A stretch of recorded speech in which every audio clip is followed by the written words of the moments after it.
हमारे सरकार बड़े हो गए। आहा, बड़े भय तो खेलने लगे। तो एक दिन भगवान सरयू के किनारे खड़े थे और आज भगवान को गेंद खेलना है। आहा, भैया हो, गेंद खेलना है तो दो पार्टी चाहिए ना। लक्ष्मण जी से कहा तुम हो जाओ, तो लक्ष्मण जी पहले ही राम जी के बगल में हो गए। हम तुम्हारे विरोध में नहीं हो सकते, हम सदा आपके ही पार्ट में रहेंगे, आपकी पारी में रहेंगे, आपके पक्ष में रहेंगे। राम जी ने कहा कोई बात नहीं। अब विचार किया क्या किया जाए कि दो पार्टी हो जाए और खेल हो जाए पूरा। तो भरत जी से कहा नहीं, भरत जी की तरफ देखा और देखते ही भरत जी राम जी के सामने खड़े हो गए। भरत जी के साथ शत्रुघ्न जी हो गए, इधर राम जी और लक्ष्मण जी, उधर भरत जी शत्रुघ्न जी, दो पक्ष बन गए। अब गेंद, फुटबॉल, भगवान फुटबॉल खेल रहे हैं, हाथ में फुटबॉल ली। किसी ने कहा भरत जी से, देखो राम जी तुमसे कम प्रेम करते हैं, लक्ष्मण जी से ज्यादा कर। ये कान भरने वाले ना बड़े खतरनाक होते हैं, इनसे बचकर रहिएगा। ये ऐसे कान भरेंगे बुद्धि और माथा दोनों खराब हो जाएगा। कितनी भी घनिष्ठ मित्रता हो, तुम्हें किसी की दोस्ती बर्बाद करनी हो ना, एक उपाय कर लेना। ऐसा करना नहीं पर बता देते हैं क्या होता है। दोनों मित्र साथ में बैठे हो, एक को पकड़ो और कहो जरा इधर आओ, कान में बात बताने, और दूर ले जाके कुछ मत कहो, ये कहो और बताओ क्या खाया है, और फिर वापस भेज दो बस। और हाँ, बताना नहीं। अब ये भोजन किया, ये अगर बताता भी है अपने मित्र को तो मित्र भरोसा नहीं करेगा कि कान में भोजन का, तो बता नहीं सकता, कुछ बताया होगा। अब देखो बीज डल गया कि नहीं डल गया, बोलो जय सिया राम, जरा जोर से बोलो ना। ये कान भरने वाले बड़े खतरनाक होते हैं माई बाप, इनसे बच करके रहिएगा। तो राम जी के सामने भरत जी, और भरत जी से किसी ने कहा क्यों, सुना हो? कहा सुने, राम जी तुमसे कम प्रेम करते हैं। क्यों?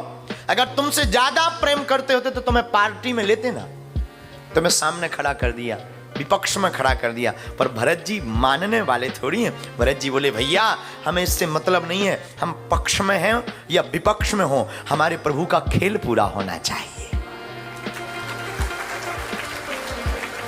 मतलब इससे नहीं है कि हम पक्ष में हैं या विपक्ष में, प्रभु का खेल पूरा होना चाहिए। माई बाप, हम तुम्हें भी यही बताना चाहते हैं कि हम सपोर्ट में रहें या ना रहें, पर जिनको आप प्रेम करते हैं उनका कार्य पूरा होना चाहिए।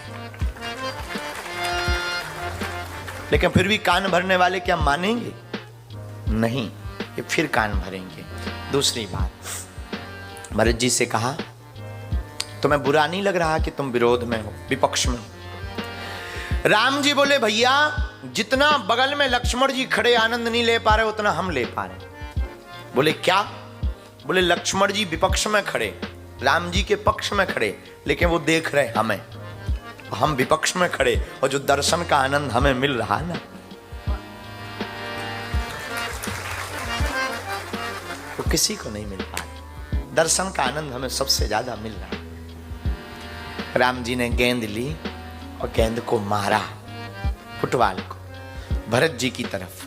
तो भरत जी ने इतनी तेज से मारी, डबल ताकत से। तो राम जी ने फिर गेंद को मारा नहीं, उठाकर हृदय से लगा लिया। किसी ने भरत जी से कहा क्या तुम जीतना चाहते हो इसलिए इतना जोर से मारा?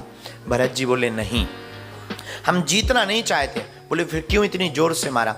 भरत जी बोले भैया हम गेंद को इसलिए जोर से मारे कि अरे गेंद तू बड़ी अभागनी है। जिन राम के चरणों को पाने के लिए महात्मा तपस्या करते हैं तो उनको छोड़कर आ गई मेरे पास। ऐसे लोगों को तो जोर से ही ठोकर मारनी चाहिए, ऐसे लोगों को तो जोर से ठोकर मारनी चाहिए। इसलिए हमने बड़ी जोर से ठोकर मारी कि अभागनी गेंद जा उन चरणों को पकड़ जिनके लिए बड़े बड़े महात्मा तपस्या करते। किसी ने राम जी से कहा, कान भरने वाले ने, कि देखो भरत ने कितना जोर से मारा, वो जीतना चाहते हैं, अब आप हारो मत, आप भी जोर से मारो। राम जी बोले नहीं। बोले क्यों? बोले भरत जैसा संत, धक्का देकर किसी को हमारे पास भेज दे, पर उसको हम हटाते नहीं। मानो बात बहुत सीधी सी है। क्या? संत अगर परमात्मा के पास तुम्हें भेज दें तो भगवान अपने दर से हटाते नहीं। फिर परमात्मा हटाते नहीं अपने दर से। लेकिन कोई संत तुम्हें परमात्मा के पास भेजे, इसलिए कल भी कहा था, आज फिर कहते हैं, कोई सच्चा सदगुरु मिल जाएगा ना, अब वो तुम्हें धक्का भी दे देगा परमात्मा के पास, तो प्रभु श्री राम जी की क्षमता नहीं है वो तुम्हें हटा दे। क्योंकि राम जी करुणा निधान सुजान शील स्नेह जानत लाभ रो। भगवान करुणा निधान, तो भगवान की बाल लीला